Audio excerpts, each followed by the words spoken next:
Assalamualaikum warahmatullahi wabarakatuh. Kami dari kelompok 13 dari kelas RSOD ingin membahas soal nomor 1 dengan nomor 5. Untuk soal nomor 1, tulislah mekanisme reaksi dan hasil reaksi dari reaksi berikut. Untuk yang A, suatu senyawa direaksikan dengan SOCl2 menghasilkan senyawa A klorohidrin. Untuk yang B, putar ikatan tunggal C2C3 pada reaktan soal A, kemudian senyawa hasil dipanaskan dalam 50% H2SO4 atau H2O dan menghasilkan senyawa enol. Nah, untuk konfigurasi retensi sendiri, jadi semisalkan kita punya senyawa dengan konfigurasi R dan konfigurasinya retensi, maka pada hasil akhir reaksinya, konfigurasinya tetap R. Karena di soal konfigurasinya retensi, maka mekanismenya melalui mekanisme SN1. Kalau melalui mekanisme SN2, maka nanti akan terjadi inversi. Nah, pertama kita memiliki senyawa diol, di mana senyawa diol ini memiliki OH yang O-nya itu memiliki PEB untuk menyerang SOCl2 melalui penyerangan mekanisme nukleofil. Kemudian PEB-nya O menyerang S, lalu double bond dari SO pindah ke oksigen, di mana nanti akan menghasilkan ikatan OS baru yang terbentuk.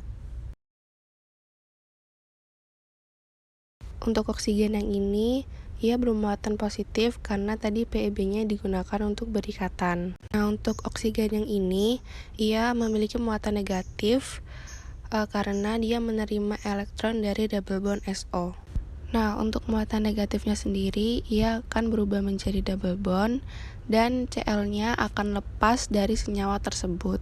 Nah, ikatan SCl ini akan berpindah ke Cl dan akan menghasilkan Cl- serta senyawa baru.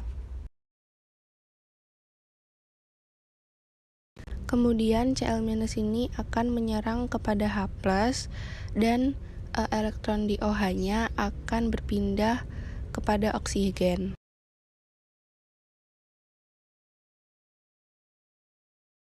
Kemudian ikatan C sama O-nya akan berpindah ke oksigen untuk elektronnya. Nah, karena SOCl2-nya sudah lepas, maka akan membentuk karbokation, di mana karbokation ini dapat diserang oleh Cl, yang akhirnya akan menghasilkan senyawa A, klorin, dengan konfigurasi yang sama. Untuk yang B itu termasuk ke dalam reaksi eliminasi, di mana reaksi eliminasi itu gugus fungsi yang dieliminasi itu harus tegak lurus atau konfigurasinya trans. Nah, dilihat dari soal itu OH-nya 180 derajatnya atau transnya itu sama OH juga. Makanya hidrogen yang berlawanannya itu harus dipindah ke bawah dan akan menghasilkan senyawa baru seperti di bawah ini.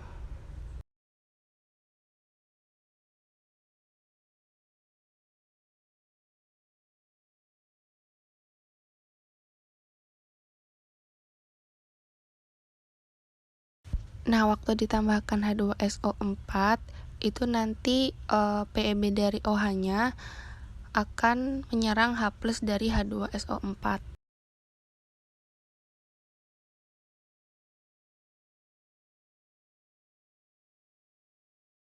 Dan menghasilkan OH2+, di mana OH2+ ini gugus yang mudah lepas. Nah, karena H2SO4-nya tadi hidrogennya sudah hilang satu, maka akan menjadi HSO4-, di mana O dari HSO4- ini tadi akan menyerang H+ yang trans terhadap OH2+. Dan ikatan ini akan pindah ke sini dan OH2+-nya akan lepas sehingga akan menghasilkan senyawa enol.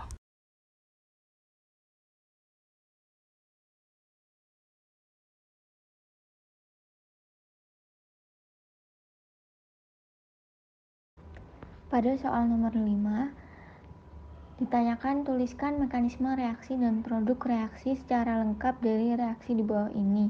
Jelaskan pula termasuk ke dalam reaksi jenis apakah mekanisme reaksi yang Anda gunakan. Nah, pada senyawa 4-kloro-4-metil-2-propanon ini, nanti dia akan terjadi dalam 2 tahap. Pada tahap pertama ini yang merupakan adisi nukleofilik, yang nantinya dia akan melibatkan reaksi antara senyawa kimia dengan ikatan pi atau ikatan rangkap 2 elektrofilik yang kekurangan elektron dengan reaktan kaya elektron yang disebut sebagai nukleofil. Nah, nanti itu akan diikuti dengan hilangnya ikatan rangkap dan pembentukan 2 ikatan sigma. NaBH4 akan direaksikan dengan reaktan. Nah, nanti ini merupakan reduksi dari katon yang nantinya terdapat pemutusan ikatan rangkap. Pada atom boron di senyawa NaBH4 ini, dia nantinya akan menyerang gugus karbonil.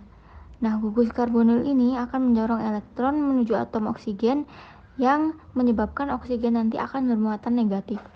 Selanjutnya, atom oksigen yang kelebihan elektron akan menyerang hidrogen dari H2O yang nantinya atom H dan O akan berikatan membentuk gugus OH atau gugus hidroksil, sedangkan ion hidroksida yang tersisa akan berikatan dengan atom Na dan membentuk senyawa NaOH. Pada tahap substitusi nukleofilik 2 atau SN2 ini, dia nanti akan melibatkan tumbukan nukleofil dengan karbon substrat yang mengandung gugus pergi atau Cl-.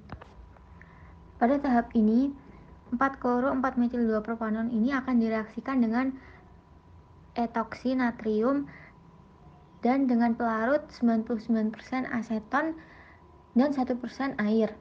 Oksigen yang kelebihan elektron atau oksigen yang bermuatan negatif akan menyerang karbon yang berikatan dengan halida yang nantinya menyebabkan ikatan C dengan Cl terdorong dan akan terbentuk ion klorida yang nantinya ion klorida ini akan berikatan dengan ion natrium membentuk NaCl.